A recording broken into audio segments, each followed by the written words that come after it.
बिस्मिल्लाहिर्रहमानिर्रहीम। अस्सलाम वालेकुम नाज़रीन। प्रोग्राम अॼु जी शख़्सियत में मां आहियां हमीद भुट्टो। अॼु जेको असांजो महिमान आहे कंहिं बि तारीफ़ जो मोहताज कोन्हे। पाकिस्तान पीस पार्टी सिंध जो नायब सदर ऐं सिंध हुकूमत जे रेवेन्यू खाते जो सूबाई वज़ीर जाम महताब हुसैन डहर साहब सूबाई वज़ीर आहिनि रेवेन्यू खाते जा। साईं तव्हांजी महिरबानी जो अवां असांजे प्रोग्राम लाइ अॼु वक़्तु कढियो। प्रोग्राम अॼु जी शख़्सियत लाइ अवां 21 अक्टूबर 1953 धारे जाम मुमताज़ हुसैन डहर जे घर ॻोठ बशीराबाद तहलके ओबाड़े ज़िले घोटके में पैदा थिया ऐं इब्तिदाई तालीम बि पंहिंजे ॻोठ में हासिलु कई ऐं नंढपण जूं यादूं इंसान जे सीने में हूंदियूं आहिनि। प्राइमरी ताईं कहिड़ियूं अवां जे सीने में यादूं आहिनि, नंढपण में कई रांदि रूंद खेॾंदा ऐं पढ़ाई में कीअं हुआ नंढे लाइ? तव्हांजी वॾी महिरबानी हुई अवां हिन प्रोग्राम में मूंखे शिरकत में करण लाइ मदू कयो। ऐं साईं नंढपण खां जेको आहे शुरू खां वठी इब्तिदाई तालीम जेकी आहे प्राइमरी उहा ॻोठ जे ई स्कूल में शुरूआति कई मां सम्झां थो त मूंखे शुरू खां ई वठी तालीम सां लॻाव हूंदो हुयो ऐं आउं सम्झां थो त प्राइमरी जे मां हिकिड़ी गुज़ारिश कंदो हलां। ॻोठ बशीराबाद असांजो हुयो पर तालको उबावड़ो हुयो। तालके उबावड़ो जो यानी कि डेहरकी प्राइमरी स्कूल में मूं ऐं प्राइमरी कई हुतां, पर जॾहिं आचर जी मोकल ईंदी त पोइ आउं ईंदो हुउसि ॻोठ। मूंखे यादि आहे जो आउं ॻोठ वियुसि त मंडे जे लाइ यानी कि स्कूल खुलंदा ऐं शाम जो वापसि हलियो वेंदो हुउसि डेहरकी प्राइमरी तालीम जे लाइ। पोइ मूंखे पंहिंजे ॾाॾा साईं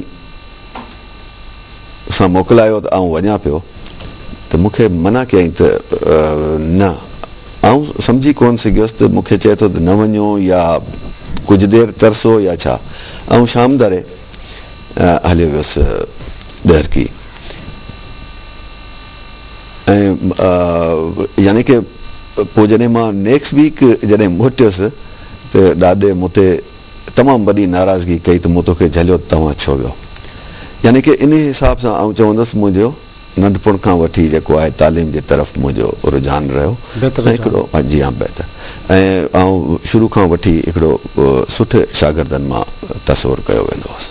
अव्हांजो ॾाॾा साईं जाम अब्दुल रज़ाक डहर ऐं अव्हांजो वालिद साहिबु जाम मुमताज़ डहर जो सियासत में अहम मक़ाम आहे। पिणु पाकिस्तान खां अॻु अव्हांजो ॾाॾा साईं सियासत में वेस्ट पाकिस्तान में हुनजो किरदारु हुयो ऐं ज़ुल्फ़िकार अली भुट्टो जॾहिं इलेक्शन में हिसो वरितो त अव्हांजो ॾाॾा साईं हुन खां पोइ वालिद साहिबु सभिनी वॾो हिकिड़ो अहम सियासत में पंहिंजो कमु कयो आहे। उन जूं कहिड़ियूं यादगिरियूं आहिनि अव्हांजे सीने में? साईं एक्चुअली इहो हिकिड़ो ख़ानदानी आहे। आउं चवंदुसि विरसे में सियासत मिली। असांजो ॾाॾा साईं बि जॾहिं वेस्ट पाकिस्तान गवर्नमेंट हूंदी, वेस्ट पाकिस्तान ऐं ईस्ट पाकिस्तान, उन वक़्तु ई MPA हुया असांजा ॾाॾा साईं। वरी जॾहिं पंहिंजो 76 में बि मुंहिंजो ॾाॾा साईं MPA हुयो। उन खां बाद में 88 खां वठी मुंहिंजो वालिद साहिबु जेको उन में सियासत में इन लाइन में आया MPA थींदा रहिया। हिकिड़ो असांजो ख़ानदानी जेको आहे सियासत जेकी आहे विरसे में मिली आहे। बेसिकली मुंहिंजो पहिरें ऐं सां ईमानदारी ॿुधायां त मुंहिंजो इहो पॉलिटिकल माइंड पहिरियों कोन हुयो, पर ऐं हायर स्टडी लाइ बि ॿाहिरि वियुसि। जॾहिं वापसि आयुसि त पोइ मूंखे वालिद साहिब जे तरफ़ां इहो थियो जो अव्हां हाणे पंहिंजी तालीम खे ख़तमु कयो, हिते सियासत में मूंसां जेको आहे तव्हां हिसो वठो। पोइ आउं इन तरीक़े सां सियासत में अची वियुसि।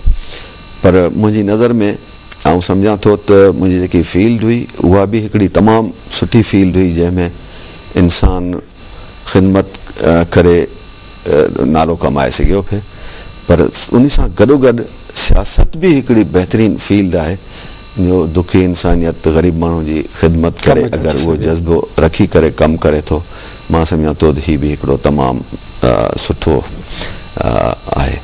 अव्हां ख़िदमत जी ॻाल्हि पई कई। अव्हां मैट्रिक कई ओबाड़ो जी गवर्नमेंट हाई स्कूल मां ऐं इंटर कई इस्लामिया कॉलेज पंहिंजो सखर मां। उन खां पोइ वरी अव्हां डॉक्टरी LMC मां पंहिंजो लियाकत मेडिकल कॉलेज मां डॉक्टरी पास करे वरी ॿाहिरि डिप्लोमा करे पोस्ट ग्रेजुएशन कई ऐं कुझु अर्सो अव्हां माड़ी गैस घोटकी में हुते प्रैक्टिस भी कंदा रहिया, 2 ॾींहं हुते वेंदा रहिया।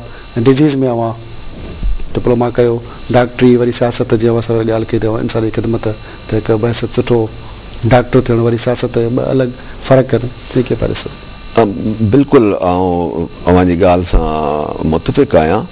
बिल्कुलु हिकिड़ो अलॻि अलॻि हिकिड़ा मौज़ू आहिनि, अलॻि अलॻि हिकिड़ा शोबा आहिनि, पर आउं हिकिड़ी ॻाल्हि ज़रूरु इन्हनि ॿिन्हिनि खे कोइंसाइड कंदुसि त अगरि डॉक्टर आहे इंसान, उनखे अगरि उहो जज़्बो आहे इंसानी जी ख़िदमत जो, ऐं सियासत में बि साॻी तरह उहो इंसानियत जी ख़िदमत वारो जज़्बो आहे, ऐं सम्झां थो कोई एॾो डिफरेंस न आहे। ऐं जॾहिं मेडिकल में पढ़ंदो हुअसि, उते बि मुंहिंजा उस्ताद जेके हुया मूंखे सुठी नज़र सां, हिकिड़ो महिनती शागिर्द जी हैसियत सां मूंखे ॾिसंदा हुया। ऐं चवां थो हिकिड़ो पीडियाट्रिक जो स्पेशलिस्ट उन वक़्त जो तमामु हिकिड़ो मायानाज़ डॉक्टर हूंदा, डॉक्टर इब्राहिम मेमन साहब। उहो जॾहिं मूं हाउस जॉब कंप्लीट कयो त उन वक़्त में असांखे इहो भूत सवार हुयो त वञी ॿाहिरां किथे पोस्ट ग्रेजुएशन करे अचिजे, पर मूंखे यादि अचे थो मुंहिंजी महिनत खे ॾिसी प्रोफेसर इब्राहिम मेमन साहब मूंखे इहा ऑफर कई त अव्हां मूं वटि ई जॉब कंटिन्यू कयो, हिते जेको आहे पीड्स में अव्हां पोस्ट ग्रेजुएशन कयो ऐं अव्हां हिते बि सुठो कारकर्दगी ऐं सुठे करे सघो था।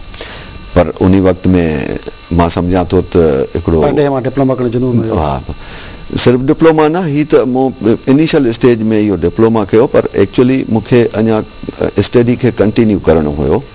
ग्लासगो में मुंहिंजी एडमिशन वरितल हुई पीड्स में, ॿारनि जे शोबे में स्पेशलाइज़ेशन जे लाइ।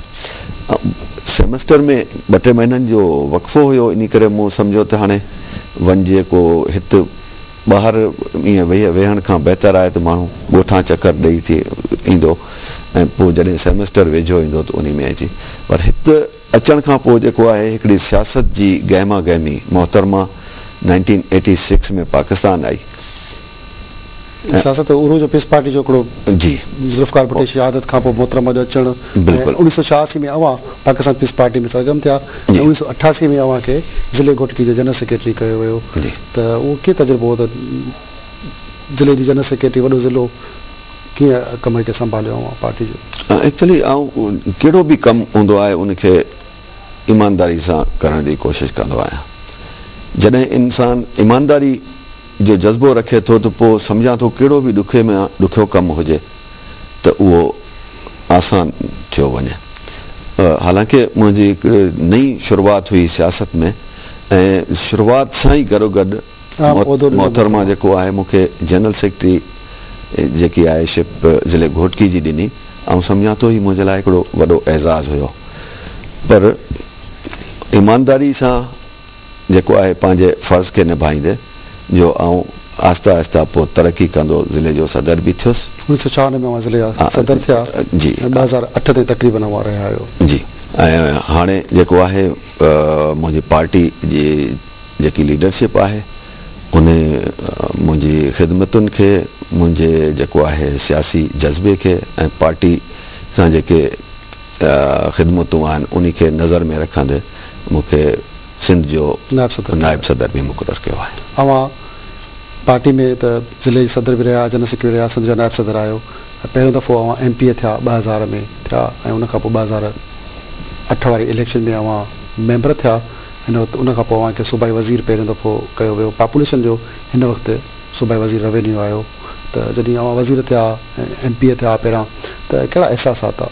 अवां जो वालिद साहब जॾहिं त अॻु में सूबाई वज़ीर पिणु रही चुको हुयो, फॉरेस्ट ऐं जेल खाना जातो हुन वज़ारत अवांजे घर में अॻु में मौजूदु हुई, त उहो तजुर्बो हुयो हिकिड़ो। त उनखां पोइ पाण खे जॾहिं मिली, कहिड़ा अहसासात हुआ? डेफिनेटली मुंहिंजो वालिद साहब जॾहिं मिनिस्टर हो त ॻोठ जी या ज़िले जी जेकी सियासत हुई उनखे आउं डील कंदो हुउसि, उते कंदो हुउसि। यानी कि हिकिड़ो गैप पैदा थिए थो, माण्हू जॾहिं वज़ीर थिए थो कराची में या हेड ऑफिस में घणो रहण थिए थो, त उन ख़ला खे पूरे करण लाइ मूं ते ज़िमेदारी विधी वई त अवां ॻोठ में पब्लिक डीलिंग या माण्हुनि जा मसइला जेके आहिनि उन्हनि खे अवां हिते फेस कंदो। मुंहिंजो घणो वक़्तु जेको आहे उहो ॻोठ में गुज़रंदो ऐं जेकी ज़िमेदारी मूंखे वॾनि ॾिनी उन खे आउं सम्झंदुसि त इंसाफ़ ऐं टाइम ॾेई करे मां सम्झां थो त मूं ज़िमेदारी खे निभायो। अवां जो खातो वज़ारत तरफ़ तब्दील कयो हुयो पॉपुलेशन मां वरी रेवेन्यू जो, मुंहिंजो कहिड़ो कारण हो? कारण कुझु न आहे। ऐं मुंहिंजी नज़र में वज़ीर थियणु हिकिड़ी अहमियत वारी ॻाल्हि आहे। को बि खातो उहो अहमियत कोन थो रखे। मुंहिंजी नज़र में को बि खातो नंढो या वॾो न आहे। मुंहिंजी नज़र में आहे कम जी ॻाल्हि।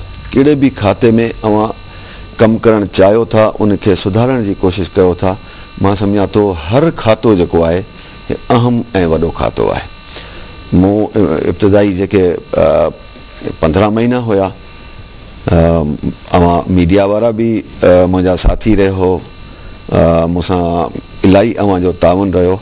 अवां ई गवाही ॾींदो त मूं अंथक महिनत करे हिकिड़े सुतल डिपार्टमेंट खे इदारे खे मूं जाॻाए हिकिड़ो नओं रंग रूप ॾेई करे मैदान ते आंदो।